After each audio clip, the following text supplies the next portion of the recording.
2024 yılının gelişiyle birlikte Uluslararası Doğu Türkistan Teşkilatlar Birliği İstanbul'da 2023 yılı çalışmalarını özetlemek ve 2024 yılı çalışma planını görüşmek üzere bir toplantı düzenledi. Uluslararası Doğu Türkistan Teşkilatlar Birliği tarafından 4 Ocak Perşembe günü İstanbul merkezde 2023 yılı özet rapor toplantısı düzenlendi ve 2024 yılı yeni çalışma planları üzerinde görüşmeler yapıldı.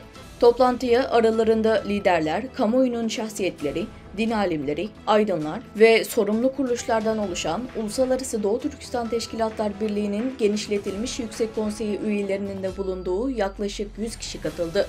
Birlik Başkanı Hidayetullah Oğuzhan konuşma yaparak Uluslararası Doğu Türkistan Teşkilatlar Birliği'nin 2023 yılı faaliyetlerine ilişkin bir rapor sunarak birliğin hedeflerini vurguladı. Konuşmasında Uluslararası Doğu Türkistan Teşkilatlar Birliği'nin çalışmalarını Türkiye ve Türkiye dışındaki diğer ülkelerdeki lobi faaliyetlerine yoğunlaştırdığını, İslam dünyası ve bazı Asya ülkelerine halkın diplomasi planına göre faaliyetler yürüttüğünü, Malezya ve Japonya gibi bazı ülkelerdeki ilgili kişi ve devlet kurumlarıyla güçlü ilişkiler kurduğunu söyledi.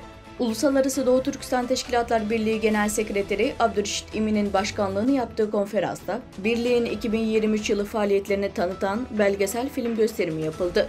Toplantıda konuşan Abdurreşit İmin, teşkilatın gençlik eğitim kursları düzenleyerek gençleri yetiştirmeye çalıştığını, Uygur gençlerini dava sınıflarına katmaya çalıştığını vurguladı. Toplantıda Birliğin Konsey Komitesi üyeleri, 2024 yılında gerçekleştirilecek faaliyetlere ilişkin öneri ve fikirlerini sundu.